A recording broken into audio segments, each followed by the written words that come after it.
Buenas noches. Hola, buenas noches.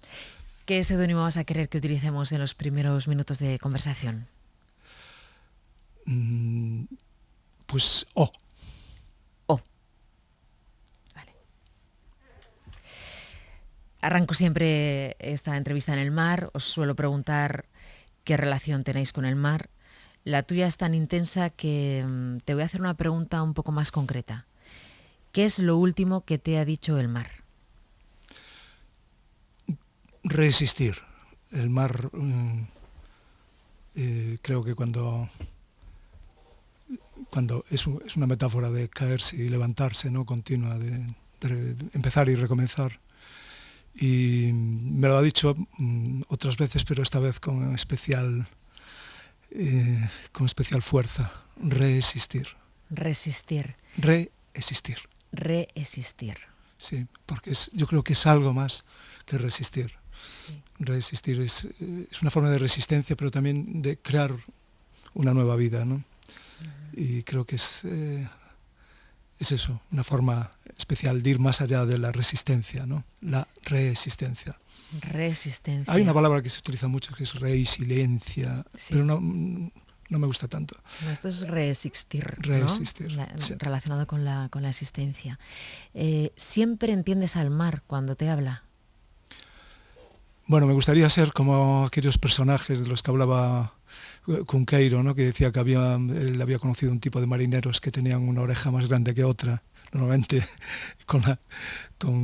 se le ponía forma de caracol a la oreja, ¿no? Porque eran dentro de la comunidad así de pescadores y de sus lugares, de sus pueblos, la gente que mejor entendía el mar, ¿no? La que escuchaba los mensajes del mar, porque el mar siempre avisa, siempre dice, oye, voy a ir un poco cabreado dentro de unos días, o pasa esto, pasa lo otro, ¿no? Y entonces tenían el don se llaman escoitas, los escuchas, ¿no? Tenían este don de escuchar el mar.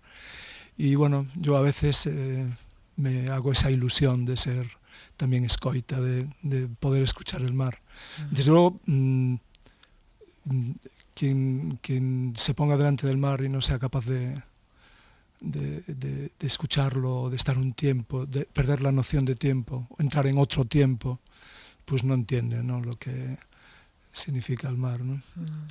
Era muy significativo cuando fue la crisis del Prestige, ¿no? Para mí era muy interesante ver cómo se acercaba a la gente y especialmente a aquellos que tenían poder, de qué manera, digamos, cuando se acercaban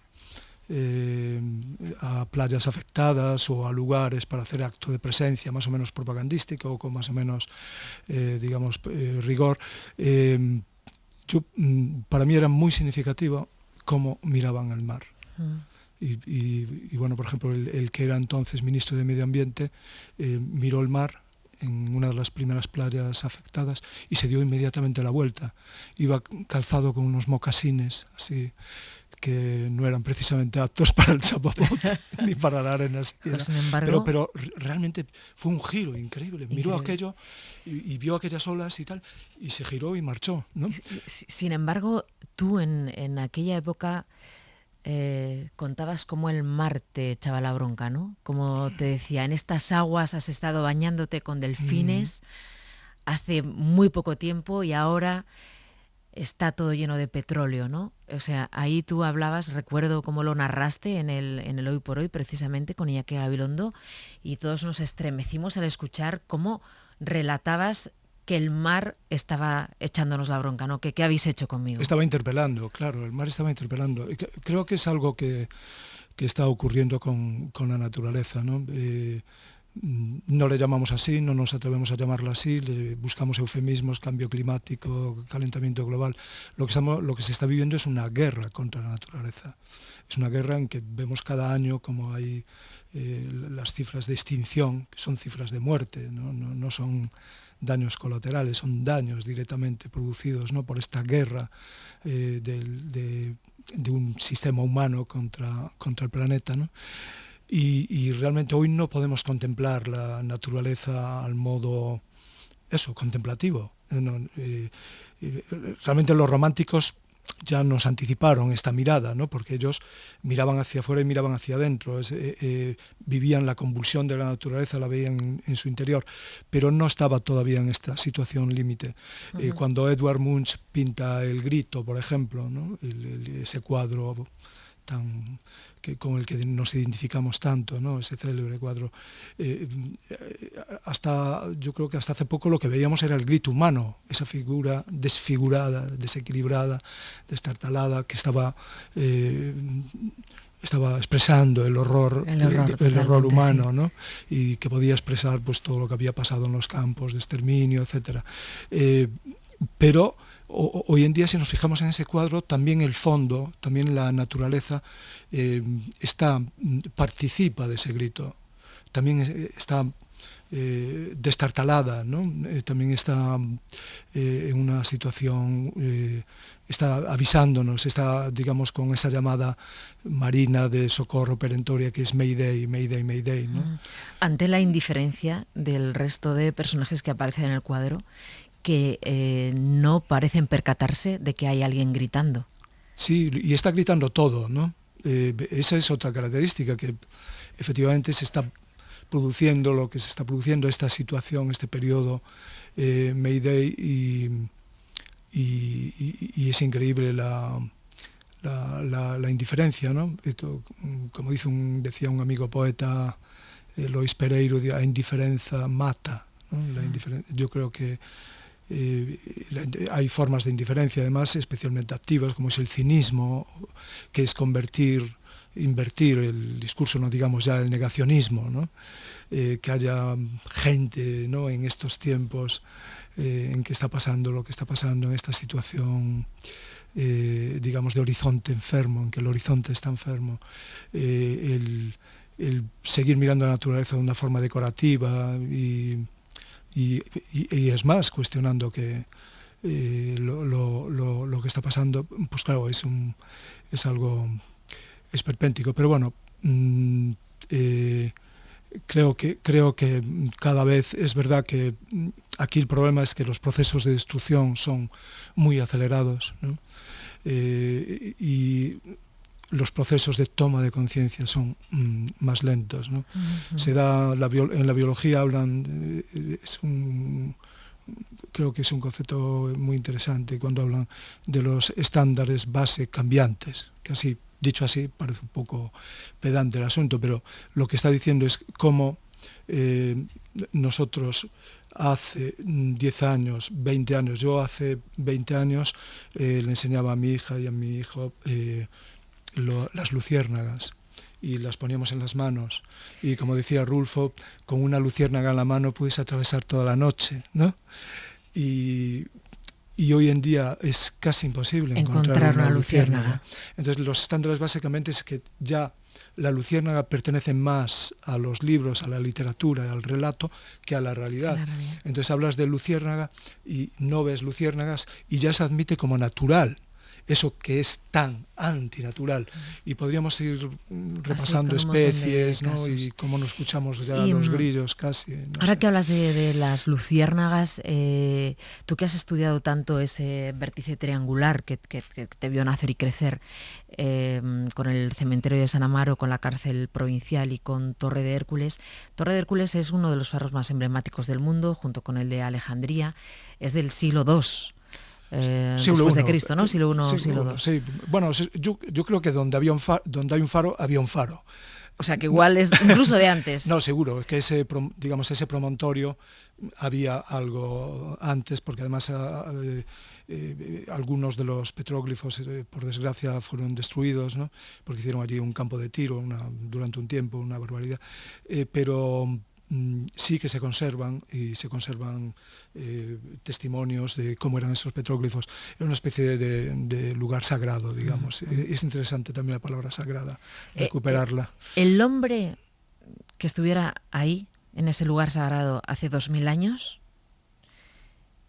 ¿qué relación hay entre ese hombre, hace 2000 años en Torre de Hércules, y el que yo tengo delante ahora en esta entrevista? Yo creo que mucha relación. Tenemos una idea del paso del tiempo demasiado marcada por las agujas del reloj. Yo creo que dentro de los relojes la pieza más interesante es el escape, que es aquello que realmente no existe como mecanismo, ¿no? Y es el tiempo, ¿no? Y lo pienso a veces que porque tenemos esta idea, ¿no?, de los antepasados, hay quien tiene antepesados también, sí. y como, ¿no?, que el progreso transformó mucho y nos transformó a nosotros mismos. Y tal. Creo que esa mirada de esa persona en lo esencial sería muy similar. Muy similar. E incluso posiblemente tendría que aprender mucho de esa persona, porque su tecnología eran sus sentidos. Bueno, ya tenían más cosas de las que pensamos, ¿no?, evidentemente, pero siempre hay esta mirada, ¿no?, un poco, digamos, supremacista, ¿no?, del ser humano contemporáneo, pensando que todo lo que fue antes, y realmente yo qué sé, no hay nada. Una de las cosas más interesantes es una piedra en manos de un ser humano, ¿no? Cómo se convierte en algo tecnológicamente extraordinario, una herramienta. No estoy hablando ahora de la piedra. Una piedra puede ser una rueda, claro, puede no estoy ser pensando la piedra para tirársela a alguien. No, puede ser claro. para alimentarse, para comer, claro. Fíjate, hay una cosa puede hacer cuchillos, sí, exactamente. Y con un hueso, ¿no?, aprovechar que es una forma de recuperar, de seguir, es una forma de eternidad, de eternizarse, como hacían para coser, ¿no?, con un hueso. Posiblemente servíamos para algo los esqueletos. Vale, entonces vamos a ver ahora. Pero bueno, ese ser, sobre todo, yo creo que nos encontraríamos en una idea delante del mar, en aquel lugar, de una idea de cierta trascendencia. Yo creo que también es otra cosa que hay que recuperar, la idea de, sin ponerse estupendos. De cierta trascendencia, ¿por qué? Porque lo dices? Trascendentalismo, ¿no? Porque siempre se contempla, hay una especie de dilema de ser materialista o espiritual. O espiritual, sí. Y la forma espiritual convencional es lo religioso, ¿no? Y yo creo que hay otro camino, ¿no? Otro camino en el que se puede encontrar, digamos, el pensamiento científico, materialista o racional, se puede encontrar con otra idea de que hay algo más allá. Que no tiene que ver con Dios, ni tiene que ver con le podemos poner los nombres, cristiana. Podemos ponerle Gaia, podemos ponerle los nombres. La mitología me parece maravillosa, que también tenemos a veces una mirada supremacista. Mira, estos griegos, qué cosas. ¿Tendría que ver un poco con el alma? ¿Con qué tendría que ver esa trascendencia? Esa necesidad de trascender el tiempo material, ¿no? Entiendo, el tiempo físico. Sí. Tendría que ver con saber que somos un ser menudo en el cosmos y que formamos parte de una red, que es una red invisible, extraordinaria, maravillosa, ¿no? Que si la viéramos nos deslumbraríamos, nos quedaríamos estupefactas, ¿no? Que quedaríamos así estremecidos.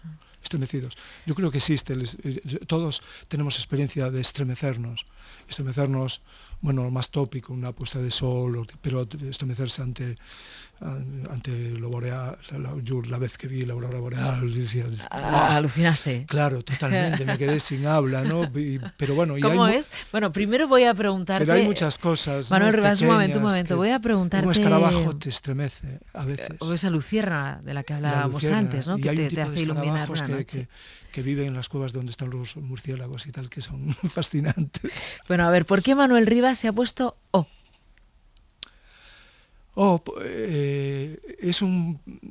Le tengo mucho cariño a muchos personajes, claro, pero le tengo especial cariño a una mujer que se llama en una novela que es Los libros arden mal, que se llama O.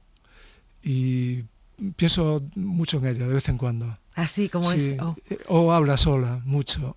Es lavandera, es hija era hija de una misteira. Misteira son las mujeres que trabajaban en la fábrica de cerillas. Misteira, en gallego, el fósforo o la cerilla se llama misto. Entonces a las mujeres que hacían las cerillas, que eran Misteiras. compañeras de las cigarreiras y que fueron un movimiento femenino y feminista extraordinario, pionero en todo, la primera gran huelga en el mundo que se hace en el 1831 en Coruña, Y lo hacen las mujeres. y la hacen estas mujeres cigarreiras y misteiras, Misteiras. y especialmente la de 1857, que dio la vuelta a eso al mundo, porque cogieron las máquinas y las tiraron al mar. Fue de las primeras expresiones ludistas, pero por las mujeres llevadas adelante. Entonces ella es hija de una misteira que además tiene este doble sentido, porque misteira es hacer fósforos, pero también tiene esa condición de luminosa, ¿no? De mujer luminosa. Y yo iba a ser misteira, iba a trabajar en esa fábrica, pero bueno, pasa lo que pasa en 36 y despiden a su madre, Olinda se llama la madre. Y entonces trabajan de lavandeiras. Yo en la infancia a mí me fascinaba porque en el barrio donde vivía había muchas lavandeiras. Mira, es que te iba a preguntar. Hemos hablado de la relación que hay entre ese hombre sentado en Torre de Hércules mirando al mar hace 2000 años y el que tengo ahora delante. También quiero saber qué relación hay entre el que tengo ahora delante y el que, por ejemplo, se sentaba en las escaleras de la casa campesina de sus abuelos cuando le habían mandado a la cama. Sí. ¿Qué relación hay entre vosotros dos? Pues nos encontramos. Yo creo que el momento, digamos, de la literatura, el momento en que habla la boca de la literatura, es un momento en el que se produce una especie de acuerdo entre generaciones. Y entonces que el hombre que soy hoy, ¿no? El escritor el viejo que eres, soy hoy, y el escritor que eres, reanda un camino y aquel niño que estaba sentado en las escaleras o que escuchaba las lavandeiras, ¿no? Que veía cosas en el agua, vuelvo, digamos que se encuentran, hay un punto en que se encuentran y es el punto cero, es el punto del relato. Hay un punto cero en la naturaleza, que es creado artificialmente, pero que ya forma parte de la realidad, donde comienzan las coordenadas, ¿no? Lo que es donde se cruza el meridiano Greenwich con el Ecuador. Ese es el llamado punto cero, porque ahí empiezan todos los meridianos, empiezan ¿no? los paralelos. Y ahora le llaman también la isla inexistente, en inglés, New Island, porque resulta que allí fueron poniendo los cacharros que eran imprescindibles para que existieran los GPS, los buscadores, todos estos que manejamos con los smartphones y todo esto. Y allí van a parar, tú cuando miras en Google Maps y se pierde el viaje, va a parar a la isla inexistente. Y esa isla inexistente está llena hoy de cacharros, quiero decir que es una isla con cosas, no es tan inexistente, ¿no? Y para mí me hace pensar mucho en la literatura, porque también es el lugar donde van a parar los mensajes perdidos, lo que queda fuera. Hay una expresión en este mundo en el que estamos metidos, digamos uno de los grandes miedos de los que participamos todas, ¿no? Que es el miedo, lo que llaman fear of missing out, miedo a quedarse fuera. Y yo creo que es algo que lo vivimos totalmente, ya no digamos en el mundo del periodismo y de tal. No pertenecer, ¿no? El miedo a quedar fuera. Sí, quedar fuera de juego. Sí. El ser irrelevante. Sí. Es un miedo terrible, ¿no? ¿Tú tienes ese miedo también, Manuel Rivas? Bueno, miedo. Yo escribí un libro a propósito de poesía que lo acabé, estoy con él, pero prácticamente va a salir publicado. Nunca tengo la idea de que los libros se acaban, pero bueno. Y que se llama O que fica fora, que es en galego, es lo que queda fuera. Y a mí me parece, digamos que conjuré ese miedo porque llegué a la conclusión que lo que queda fuera es lo más interesante. Sí, pero fíjate, es raro en un escritor como tú, que tiene tanta obra publicada, tanto reconocimiento, que tú temas quedarte fuera. No lo temo, pero creo que lo hay interesante que es lo que está fuera. La literatura interesante es la excéntrica. excéntrica no me refiero ahora mismo en un sentido geográfico, digamos. Estoy hablando de lo excéntrico. El poder ocupa el centro. Y el poder, el lenguaje del poder también. Se nota que quiere ocupar el centro. Se sube a la columna, se sube al obelisco, ¿no?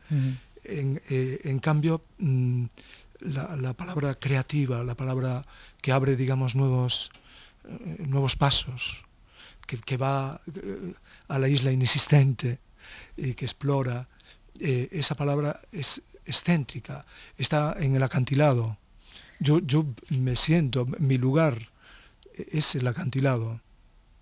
Y no hay cosa que más me guste que pasear por moverme por el acantilado. Me gusta mucho moverme en el mar, pero casi me gusta más moverme en el acantilado, porque es como andar por la línea del horizonte. Y es una línea del horizonte diferente, en vez de esta línea tan bonita, tan preciosa, que une lo visible y lo invisible. Vale. ¿No? ¿Y de qué está lleno eso que está afuera? El acantilado está lleno de gente. Es una constelación de gente.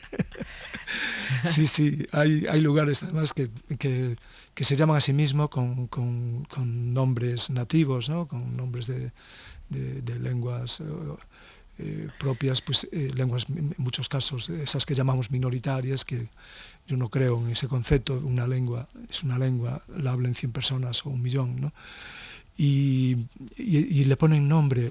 Hay muchos lugares que se llaman a sí mismos los del acantilado. Y como la idea de la orilla, ¿no? Esa que por ejemplo cultivaba tanto Borges, ¿no? Cuando nos habla tanto de la gente orillera, ¿no? Orillera, y me gusta mucho en argentino oír eso. Es un orillero. Orillero es el que está en los márgenes, ¿no? Y estar en la orilla es un lugar extraordinario de visión, al contrario de lo que se piensa, porque te puedes imaginar la otra orilla. Si no estás en la orilla, estás en el centro, dando vueltas un poco a lo mismo, ¿no? Manuel Rivas, siempre has dicho que el periodismo era una especie de gatera para la literatura, aparte de un cuento. Eso ya lo podemos confirmar. Pero que era una gatera. ¿Sigues pasando por esa gatera?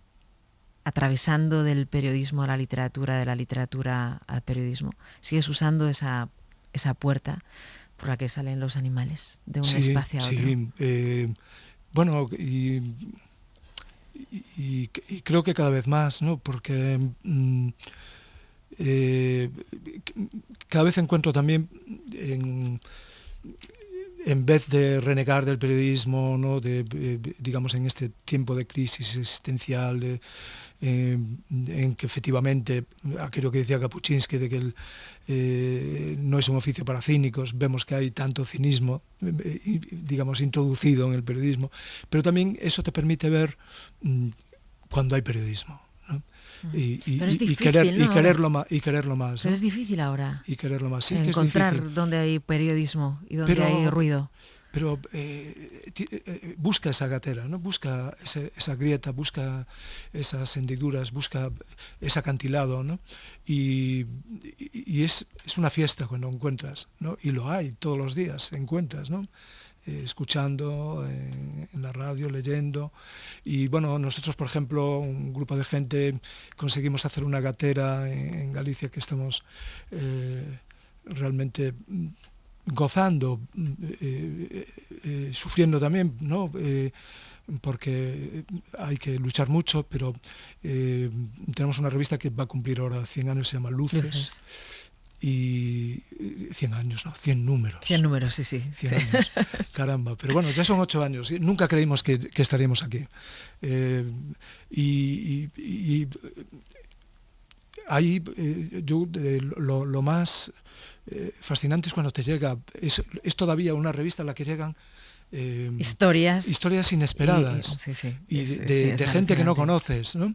Porque hay muchos, para mucha gente es difícil publicar, ¿no? Esos son los buenos contadores de ahora, los que no conoces, los que la gente no conoce, los que no tienen un perfil público, los que no están en todas partes, se han hecho mejores contadores, son mejores contadores de historias, por tanto, casi mejores narradores, los desconocidos, los del acantilado.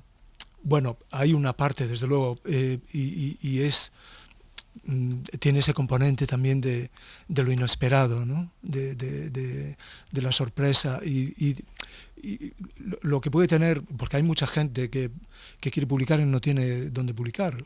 Es decir, cuando hablamos de crisis de periodismo nos olvidamos de la cantidad de gente que está moviéndose por el mundo, que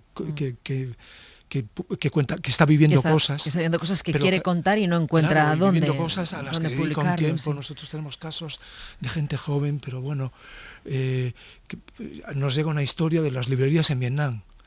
Dices, alguien que está buscando el libro 1984 en Vietnam, ¿no? Y lo encuentra en una librería camuflada en una carnicería. Y dices tú, pero esto es increíble, ¿no? Y ese es... pero yo creo que también, evidentemente, gente que el esfuerzo de personas que llevan años y que se mantienen en esa resistencia continua, ¿no? Yo creo que se encuentran, que es necesario. A mí una cosa que me molesta de este tiempo, por ejemplo, digamos, pandemia todavía, pero es la fractura generacional. Es una de las cosas que más me preocupa, que más me inquieta, ¿no? Porque siempre pensábamos, bueno, que vamos a salir con más conciencia de ciertas cosas, y a mí me inquieta muchísimo, digamos, esa ruptura que había con lo que llamaba John Berger, el acuerdo secreto entre generaciones. Había cosas que siempre pasaban de generación a generación, es decir, no en todo el mundo, pero sí había ese hilo, se mantenía, sabías que estaba ahí el hilo de la solidaridad, el hilo de la ayuda mutua, el hilo de la sensibilidad, ¿no? de no hacer daño, de evitar... Y a través de esa palabra terrible que comentaste antes, de indiferencia, ¿no? Esta especie de darwinismo cruel que se dio me fastidia hablar en pasado, porque con la gente mayor, ¿no? O sea, con la gente de residencia. Esa fractura de la que hablas, esa fractura generacional, ese hilo donde se ha roto, porque has dicho que ¿sí? Tiene que ver con la pandemia. Ese hilo se ha roto entre quién y quién. Bueno, yo creo que por una parte hay eso que llaman el síndrome de Matusalén, de hacerle creer, hay gente joven que cree que, bueno, que los mayores viven en un mundo seguro, que ya tienen su pensión, que ya tienen su historia y tal. Y no solo con los mayores, sino que hay un sector de la población que se siente fuerte, físicamente además, que ha sobrevivido, digamos, y ha salido... pisando fuerte, sí, ¿no? Reforzado.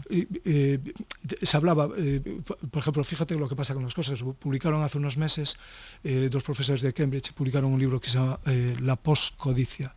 La tesis del libro es que una cosa que se produciría con la pandemia es que se acababa el tiempo de la codicia. Ya no podía contemplarse el capitalismo del mismo modo, tendría que haber un capitalismo, digamos, más solidario, más comprometido con la sociedad, digamos que en el que el beneficio no fuera el único objetivo, que hubiera lo que llamaba Samuelson, un termostato que regulara esa circulación atolondrada. Cuando solo te preocupa el beneficio, la circulación es atolondrada. Entonces tiene que haber un termostato y tal para que no vayas llevándote por delante muchas cosas. Y pienso que ese termostato, a mí veo ahora y digo, pues de poscodicia, nada. Me da la impresión de que estamos saliendo... Igual más. Sí, a mí me inquieta eso, porque noto síntomas de que ves... como una especie de bravuconería o no sé cómo llamarle, de eso de codicia, de que se rearma la codicia, ¿no? Y que preocupa menos lo que pasa a los lados, ¿no? El que arree, la cuestión es arrear para adelante, ¿no? Dijo una frase de Macri terrible que no se destacó lo suficiente, me parece, que mueran los que tienen que morir, ¿no? Y bueno, me da la impresión como que es algo que me gustaría que no se confirmase en la realidad, pero tengo esa inquietud. Y yo soy así, eso es el que... tengo fama de optimista. No, sí, mira, eso la conversación nos ha ido llevando al temor que tiene el hombre del siglo XXI sentado en un faro mirando al horizonte. Sí. el que se muera quien se tenga que morir y que Sí, el sí. mundo, en lugar de aprender de lo ocurrido y del pasado, no solo repita como era antes, sino que vaya a un lugar peor. A un Claro. lugar peor. Ha sido poco tiempo, aunque parezca que no. 1 año y medio no cambia un planeta, ni una forma de pensar, ni una economía, ni un sistema, ¿no? Bueno, hay que encender todos los faros, ¿no? Hay que tener activos todos los faros y sí, y bueno, también cuando hablamos de antes de trascendentalismo, ¿no? Eh, yo también creo que al igual que tenemos la impresión de que las tomas de conciencia son muy lentas, ¿no? Los procesos de cambio mental también, digamos, el proceso de destrucción es muy acelerado, el proceso de cambio mental es muy lento. Muy lento y tal. Pero también vemos que se puede producir, ya que estamos con trascendentalismo, milagros, ¿no? Convulsiones inesperadas en poco tiempo, que de repente sí hay esa chispa, decía Benjamin que hay que buscar recursos de esperanza en la memoria. Y hay momentos en que, digamos, la gente tiene sed y busca depósitos de esperanza, ¿no? Y se produce esas convulsiones. Ni todo el mundo es igual, ni está pasando.